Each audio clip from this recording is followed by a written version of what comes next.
നമുക്കിന്നൊരു easy peasy ആയിട്ടുള്ളൊരു dinner ഉണ്ടാക്കിയാലോ. രാവിലത്തെ കുറച്ച് ചപ്പാത്തി ഇരിപ്പുണ്ട്, എന്നാൽ പിന്നെ നമുക്കൊരു ചപ്പാത്തി എഗ് റോൾ അങ്ങ് തട്ടിക്കാച്ചു. ആൻഡ് ദ ബെസ്റ്റ് പാർട്ടീസ്, ഞാൻ ഈ സാധനം ഇന്നേ വരെ ഉണ്ടാക്കിയിട്ടില്ല. ഇങ്ങനെയൊക്കെയാണല്ലോ പഠിക്കുന്നത്. Come let's make it. അപ്പോൾ ഇത്രയും വെജിറ്റബിൾസാണ് ഞാൻ എടുത്തിട്ടുണ്ടായിരുന്നത്. ഇതാ ടൊമാറ്റോ ഉണ്ട്, ഉള്ളിയുണ്ട്, നമ്മുടെ ലെറ്റ്യൂസ് ഉണ്ട്, കുക്കുംബർ ഉണ്ട്. ഇതിൽ നിങ്ങൾക്ക് കൂട്ടാം കുറയ്ക്കാം, അതൊക്കെ നിങ്ങളിഷ്ടമാണ്. പിന്നെ നമ്മൾ 2 മുട്ട എടുത്തിട്ടുണ്ട്. ആദ്യം നമ്മളെ മുട്ട നല്ല പോലെ ഉപ്പും കുരുമുളകും ഇട്ട് ഒന്ന് ബീറ്റ് ചെയ്ത് റെഡിയാക്കി വെക്കണം. ദെൻ നമ്മളൊരു പാൻ വെച്ച് കുറച്ച് എണ്ണ തൂവി എല്ലായിടത്തും ഒന്ന് സ്പ്രെഡാക്കി റെഡിയാക്കി വെക്കണം. അതിനുശേഷം നമ്മൾ ബീറ്റ് ചെയ്ത് വെച്ച നമ്മുടെ മുട്ട നല്ലപോലെ ഒന്നും കൂടെ ബീറ്റ് ചെയ്ത് ഫുള്ളായിട്ട് ആ പാനിലേക്ക് ഒന്നാക്കി കൊടുക്കുക. പിന്നെ ഞാനിവിടെ ഇപ്പോൾ ഒരു സാധനം മാത്രമേ ഉണ്ടാക്കുന്നുള്ളൂ, അതുകൊണ്ട് ഞാൻ ഒരു ചപ്പാത്തി എടുത്തിട്ടുണ്ട്. ചപ്പാത്തി എടുത്തിട്ട് ഇതുപോലെ അതിന് മേലേക്ക് വെച്ച് കൊടുക്കുക. ദെൻ അതേ സ്പോട്ടിൽ നമ്മളൊന്ന് ഫ്ലിപ്പ് ചെയ്തിടുക. അതാകുമ്പോൾ നമ്മുടെ 2 സൈഡിലും ചപ്പാത്തിക്ക് ആവശ്യത്തിനുള്ള ആ ഒരു മുട്ടയുടെ ഫ്ലേവർ കിട്ടിക്കോളും. ദെൻ നമ്മൾ നല്ലപോലെ മുട്ട ആയതിനു ശേഷം ഫ്ലിപ്പ് ചെയ്തിടുക.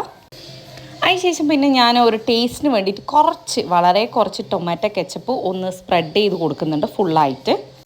നമുക്ക് ഈ സമയത്ത് മയോനൈസ് ഉണ്ടെങ്കിൽ മയോനൈസും കൂടി ആഡ് ചെയ്ത് കൊടുക്കാം, അതും ഒരു ടേസ്റ്റ് ആയിരിക്കും. പിന്നെ നമ്മൾ എടുത്തു വെച്ച എല്ലാ വെജിറ്റബിൾസും ഓരോന്നോരോന്നായിട്ട് ഇട്ട് കൊടുക്കുക. ഞാൻ ഇവിടെ നേരത്തെ പറഞ്ഞ പോലെ ഉള്ളിയും തക്കാളിയും പിന്നെ നമ്മുടെ ഒരു ലെറ്റ്യൂസും കുക്കുംബറും ഒക്കെ ആയിരുന്നു എടുത്തിട്ടുണ്ടായിരുന്നത്. ഇതിലെനിക്ക് പറ്റിയ കോമഡി എന്താണെന്ന് വെച്ചാൽ, ഞാൻ വിചാരിച്ച പോലെ ഇത് റോൾ ചെയ്ത് വരുന്നുണ്ടായിരുന്നില്ല. എന്താ പറയുക, ഓവർ സ്റ്റഫ്ഡ് ആയിരുന്നു എൻ്റെ വെജിറ്റബിൾസ് എല്ലാം. പിന്നെ അതിൻ്റെ മേലേക്ക് ഇച്ചിരിയും കൂടെ ടൊമാറ്റോ സോസ് ആഡ് ചെയ്ത് കൊടുത്തു. പിന്നെ ഇതാണ് നമ്മുടെ മെയിൻ സാധനം, ചീസ് മൊസറല്ല ചീസാണ് ഞാൻ ഇവിടെ എടുത്തിട്ടുണ്ടായിരുന്നത്. അത് നല്ലപോലെ ഇട്ടൊന്ന് സ്പ്രെഡ് ചെയ്ത് കൊടുത്തിട്ടുണ്ട്. പിന്നെ ഞാൻ നേരത്തെ പറഞ്ഞ പോലെ എനിക്ക് റോൾ ചെയ്തെടുക്കാൻ പറ്റുന്നുണ്ടായിരുന്നില്ല. അവസാനം ഞാൻ ഒരു വിധത്തിൽ എങ്ങനെയൊക്കെയോ ഇതിനെ ഒന്ന് സെറ്റപ്പാക്കി എടുക്കുമായിരുന്നു. അത് നിങ്ങൾ പ്രത്യേകം ശ്രദ്ധിക്കണം. ഇങ്ങനെ വെച്ചാലും മതി. ഇതാണ് അതിൻ്റെ ഒരു ഭംഗി എന്ന് എനിക്ക് തോന്നുന്നു. പുറമേയും കൂടെ എഗ്ഗ് ആക്കിയതുകൊണ്ട് നല്ലപോലെ ക്രിസ്പി ആയിട്ട് ആ ഒരു ഫ്ലേവർ നല്ലപോലെ വരുന്നുണ്ടായിരുന്നു. ഞാൻ പ്രതീക്ഷിച്ചതിനേക്കാളും അടിപൊളി ടേസ്റ്റായിരുന്നു സംഭവം ഉണ്ടായിരുന്നത്.